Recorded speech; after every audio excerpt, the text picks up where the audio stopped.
नमस्कार दोस्तों। आज लगभग 2 मंथ होने वाला है और सब्सक्राइबर नहीं बढ़ रहा है। फिर भी कोई दिक्कत नहीं है, हम अपना वीडियो डालते रहेंगे और ऐसा ही काम करते रहेंगे पढ़ाना। तो क्वेश्चन स्टार्ट होता है, आप हमें फॉलो करें या ना करें, लेकिन हम अपना उम्मीद जो है रखे हैं कि एक दिन आप हमें ग्रो करने में मदद करेंगे और हमारे चैनल को अवश्य सब्सक्राइब करेंगे। तो क्वेश्चन स्टार्ट होता है, एनसीईआरटी से है। विज्ञान 10 के अध्ययन मानव नेत्र और रंग बिरंगा संसार, the human eye and colourful worlds 100 महत्वपूर्ण ऑनलाइन प्रश्न है और यह सभी प्रतियोगिता परीक्षा के लिए बेहद उपयोगी होगा दोस्तों। और आप जानते हैं एनसीईआरटी से कितना क्वेश्चन पूछा जाता है, चाहे वो कोई भी एग्ज़ाम हो, सभी एग्ज़ाम के लिए ज़रूरी होता है। और क्वेश्चन स्टार्ट होता है कि मानव नेत्र का आकार लगभग कितना होता है, तो वह 2.3 सेंटीमीटर व्यास के बराबर होता है। नेक्स्ट प्रश्न है, मानव नेत्र के पारदर्शी अगला भाग क्या कहलाता है, तो वह कॉर्निया कहलाता है, कॉर्निया। ठीक है। नेत्र के मध्य में स्थित छिद्र क्या कहलाता है, तो वह पुतली कहलाता है, पुपिल। नेक्स्ट है, पुतली का आकार कौन नियंत्रित करता है, तो वह आइरिस करता है। ठीक है। नेक्स्ट क्वेश्चन है, नेत्र का रंग किसके कारण होता है, तो वह आइरिस के कारण होता है। नेत्र का पारदर्शी लेंस किससे बना होता है, तो वह प्रोटीन से बना होता है। नेक्स्ट क्वेश्चन है, नेत्र की पिछली सतह पर स्थित प्रकाश संवेदनशील परत कौन सी है, तो आंसर जाएगा रेटिना। नेक्स्ट प्रश्न है, रेटिना में प्रकाश संवेदनशील कोशिका कौन सी होती है, तो आंसर जाएगा रॉड्स एंड कॉन्स। रॉड्स कोशिका किसके प्रति संवेदनशील होती है, तो इसका आंसर जाएगा कम रोशनी। नेक्स्ट प्रश्न है, कौन सी कोशिकाएं किसके प्रति संवेदनशील होती है, तो वह रंगों के प्रति होता है। नेक्स्ट प्रश्न है, नेत्र की प्राकृतिक लेंस किस प्रकार की होती है, तो वह उत्तल लेंस यानी कॉन्वेक्स लेंस होती है। नेक्स्ट, नेत्र का प्रतिबिंब कहाँ बनता है, तो वह रेटिना पर बनता है। रेटिना पर बनने वाले प्रतिबिंब कैसा होता है, तो वास्तविक, उल्टा और लघु यानी छोटा होता है। ठीक है, वास्तविक, उल्टा और छोटा होता है। रेटिना से संकेतित मस्तिष्क तक कौन पहुंचाता है, तो वह ऑप्टिकल तंत्रिका पहुंचाता है, ऑप्टिक नर्व्स, इंग्लिश में दिया हुआ है ऑप्टिक नर्व्स। नेक्स्ट है, नेत्र की लेंस की मोटाई किस प्रक्रिया में बदलती है, तो वह अनुकूलन होती है, एकोमोडेशंस कहलाते हैं, अनुकूलन। निकट बिंदु किसे कहते हैं, जहां तक नेत्र स्पर्श देख सकता है, यानी 25 सेंटीमीटर तक। दूर दृष्टि किसे कहते हैं, अनंत दूरी पर स्थित होता है वस्तु को दूरदृष्टि तक देख सकते हैं। सामान्य नेत्र की निकट बिंदु कितनी होती है, तो 25 सेंटीमीटर तक स्पष्ट रूप से देख सकते हैं। सामान्य नेत्र की दूरी बिंदु क्या होता है, तो वह अनंत होता है, जहाँ तक देख सकते हैं प्रकाश जाता है वहाँ तक। निकट दोष क्या कहलाता है, तो वह मायोपिया के नाम से जाना जाता है। दूर दृष्टि दोष को क्या कहते हैं, तो वह हाइप्रोमेट्रोपिया के नाम से जाना जाता है, हाइप्रोमेट्रोपिया। मायोपिया में व्यक्ति क्या नहीं देख पाता है, तो वह दूर की वस्तु को नहीं देख पाता है। हाइपरमेट्रोपिया में व्यक्ति क्या नहीं देख पाता है, तो वह निकट की वस्तु को नहीं देख पाता है। मायोपिया के सुरक्षित किस लेंस में होता है, तो वह अवतल लेंस में होता है, कॉनकेव लेंस में होता है। हाइपरमेट्रोपिया की सुधार किस यंत्र से होता है, तो वह उत्तल लेंस यानी कॉन्वेक्स लेंस से होता है। वृद्धावस्था में दृष्टि दोष क्या कहते हैं, तो वह प्रेस बायोपिया कहते हैं। प्रेस बायोपिया में कौन सा लेंस लगा होता है, तो द्विफोक्सी यानी द्वि फलक लेंस होता है, जिसमें उत्तल और अवतल दोनों का प्रयोग किया जाता है। कि रंग अंधता किसके कारण होता है, तो वह कौन सी कोशिकाओं की कमी से होता है। नेक्स्ट है, नेत्र का कौन सा भाग प्रकाश को अपरिवर्तित है, तो वह आंसर जाएगा कॉर्निया और लेंस द्वारा। रेनबो कितने रंग का होता है, तो वह 7 रंग के होते हैं, 7 कलर्स।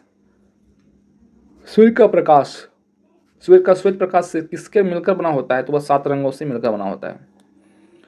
सूर्य के प्रकाश का विक्षेपण क्या कहलाता है, तो वह द्विक्षेपण यानी डिस्पर्सन कहलाता है। प्रिज्म से प्रकाश के फैलने की प्रक्रिया क्या कहलाती है, तो वह विक्षेपण कहलाती है। प्रिज्म के माध्यम से सफेद प्रकाश किससे विभाजित होता है, तो वह 7 रंगों में विभाजित होता है। यह 7 रंग कौन सा है? Violet, indigo, blue, green, yellow, orange, यानी बिबजोर के नाम से जाना जाता है। Violet, indigo, blue, green, yellow, orange and red. ठीक है। इंद्रधनुष कब बनता है? बारिश के बूंदे सूर्य के प्रकाश के विक्षेपण से बनता है। प्रकाश नीला क्यों दिखता है? तो प्रकाश जो है के प्रकीर्णन के कारण ऐसा हो पाता है। सूर्य के प्रकाश सूर्य लाल क्यों दिखता है? तो लाल प्रकाश का अधिक प्रकीर्णन न होना। सफेद प्रकाश को सबसे पहले विक्षेपण कौन करता है? तो वह बैंगनी वॉलेट करता है। सफेद प्रकाश को सबसे कम विक्षेपण कौन सा रंग करता है? तो वह लाल रंग रेड करता है। ठीक है। वायुमंडल का प्रकीर्णन किस पर निर्भर करता है? तो वह तरंगधारी पर निर्भर करता है। नेक्स्ट प्रश्न है, नीला रंग का तरंगधारी कैसा होता है? तो वह छोटा होता है। लाल रंग की तरंगधारी कैसी होती है? तो वह लंबी होती है। दिन में आकाश कैसा दिखता है? तो वह नीला दिखता है। चंद्रमा पर आकाश कैसा दिखता है? तो वह काला दिखता है। सूर्यास्त और सूर्योदय के समय सूर्य लाल क्यों होता है? तो लंबी दूरी से गुजरने पर नीला प्रकाश परावर्तित हो जाता है। वर्षा की बूंद इंद्रधनुष के किस दिशा में बनता है? तो वह सूर्य के विपरीत दिशा में बनता है। नेक्स्ट प्रश्न है कि मानव नेत्र में अपवर्तन दोष क्यों उत्पन्न होते हैं? तो लेंस की आकार और फोकस की दूरी बदलने से। आंख की लंबाई बढ़ जाने पर कौन सा दोष होता है? तो वह मायोपिया कहते हैं। आंख की लंबाई घटने से कौन सा दोष होता है? तो वह हाइपरमेट्रोपिया होता है। चश्मा में प्रयुक्त लेंस किस प्रकार की होती हैं? तो वह कांच और प्लास्टिक के होते हैं। द्विफलक लेंस में कितने प्रकार के लेंस होते हैं? तो वह 2, यानी उत्तल और अवतल दोनों होते हैं। मानव नेत्र की फोकस दूरी किसके कारण बदलती है? तो सिलियरी मांसपेशी के कारण जो है बदलता है। सिलियरी मांसपेशी के कारण होता है। मायोपिया का कारण क्या है? तो मायोपिया के जो कारण है वह इसका आंसर जाएगा नेत्र की लेंस और अधिक उत्तल होना या नेत्र की लंबाई बढ़ जाना। हाइपरमेट्रोपिया के क्या कारण है? तो इसका आंसर होगा लेंस का चपटा होना या नेत्र की लंबाई घट जाना।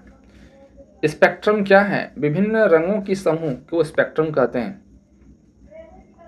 सूर्य की रोशनी में कौन सबसे ज्यादा झुकता है? तो वह बैंगनी होगा। सूर्य की रोशनी में कौन सा रंग सबसे कम झुकता है? तो वह लाल होगा। प्रकाश की गति कितनी होती है? तो इसका आंसर होगा 3 × 10⁸ मीटर पर सेकेंड। प्रकाश का अपवर्तन किस नियम से होता है? तो आंसर जाएगा स्नेल के नियम से जाएगा। आंख में प्रकाश सबसे पहले कहाँ प्रवेश करता है? तो वह आंसर जाएगा कॉर्निया पर प्रवेश करते हैं। पुतली का जो आकार होता है किस पर निर्भर करता है? तो प्रकाश की तीव्रता पर निर्भर करता है। रेटिना पर कौन सा इमेज बनता है? तो वह वास्तविक और उल्टा बनता है। वास्तविक और उल्टा बनता है। यदि नेत्र की लेंस शक्ति घटते हैं तो कौन सा दोष होगा? तो आंसर जाएगा ना हाइपरमेट्रोपिया। नेक्स्ट है, लेंस की मोटाई अधिक होने पर क्या होता है? तो वह फोकस दूरी घट जाता है। नेक्स्ट है कि बूंद के अंदर सुंदर धनुष बनना किस सिद्धांत पर आधारित होता है? तो आंसर जाएगा अपवर्तन और परावर्तन। लाल रंग क्यों उपयोग में किया जा सकता है संकेत में? आंसर जाएगा कम विक्षेपण होता है और दूरी से दिखता है। चश्मे का आकार किसने किया था? तो वह रोजन बेकन, चश्मे का आविष्कार रोजन बेकन ने किया था। प्रकाश का रंगीन विभाजन किससे होता है? तो वह प्रिज्म से होता है।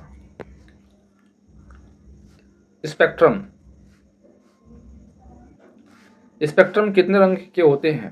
तो इसका आंसर जाएगा ना 7 रंग के होते हैं। 7 रंग कलर। ठीक ना। रॉड कोशिकाएं किस रंग को नहीं पहचानती हैं? तो वह किसी भी रंग को, यानी केवल प्रकाश तीव्रता से होता है। कौन सी कोशिकाएं क्या करती है? तो आंसर जाएगा इसका कि रंगों की पहचान करना। सूर्य के प्रकाश का शुद्धतम रूप क्या कहलाता है? तो वह श्वेत प्रकाश होता है। आंख में आंसू कौन बनाता है? आंसर होगा लैक्रिमल ग्रंथि द्वारा। अधिक रोशनी में पुतला क्या करती है? तो वह सिकुड़ जाती है। कम रोशनी में पुतला क्या करती है? तो वह फैल जाती है। रेटिना में फोकस न बनने पर क्या होता है? तो वह दृष्टि दोष हो जाता है। सूर्य का रंग वास्तविक में क्या है? तो वह श्वेत है। स्पेक्ट्रम का अध्ययन किसने किया था? तो वह न्यूटन ने किया था। सूर्य के प्रकाश किस पर होता है? तो वह बहुरंगी होता है, साइकोक्रोमैटिक। प्रिज्म किस प्रकार का होता है? तो वह त्रिभुजाकार कांच का टुकड़ा होता है। वायुमंडलीय प्रकार प्रकीर्णन क्या है? तो वह वायु में धूल और अणु है। वायुमंडलीय प्रकीर्णन के कारण कौन सी घटना होती है? तो वह होता है आकाश नीला दिखना। प्रकाश का परावर्तन किस नियम का पालन करता है? तो आंसर होगा परावर्तन के नियम का पालन करता है। सूर्यास्त के समय लाल रंग क्यों अधिक दिखाई देता है? तो लंबी तरंग एवं कम प्रकीर्णन होती है। आंख का सबसे संवेदनशील भाग कौन सा है? तो वह रेटिना होता है, रेटिना। नेक्स्ट है ना, दृश्य प्रकाश का तरंगदैर्घ्य कितना होता है? तो वह 400 से 700 एनएम के बीच होता है। लाल रंग का तरंगदैर्घ्य कितना होता है? तो लगभग 700 एनएम के बीच होता है। नेक्स्ट जो है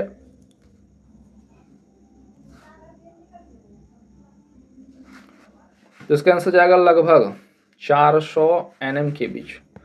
सूर्य के प्रकाश में सबसे अधिक ऊर्जावान रंग कौन सा होता है? तो वह बैंगनी होता है। सूर्य का सबसे कम ऊर्जावान रंग कौन सा होता है? तो वह लाल होता है। प्रकाश का विक्षेपण किसके कारण होता है? तो विभिन्न रंगों के अलग अलग अपवर्तन के कारण होता है। इंद्रधनुष में ऊपर कौन सा रंग होता है? तो लाल होता है। इंद्रधनुष में नीचे कौन सा रंग होता है? तो वह बैंगनी होता है। दोहरी इंद्रधनुष क्या बनाते हैं? तो दो बराबर परावर्तन बनाते हैं। आंख की अनुकूल शक्ति किससे नियत करती है? तो वह सिलरी मांसपेशियों द्वारा करती है। द्विफोक्सी लेंस का उपयोग कहाँ किया जाता है? तो इसका आंसर जाएगा ना, प्रेसोमायोपिया के सुधार में होता है। नेक्स्ट है रॉड कोशिका किस प्रकार के प्रकाश में काम करती है? तो कम रोशनी में भी काम करता है। कौन सी कोशिका किस प्रकार के प्रकाश में कार्य करता है? तो वह तेज रोशनी में करता है।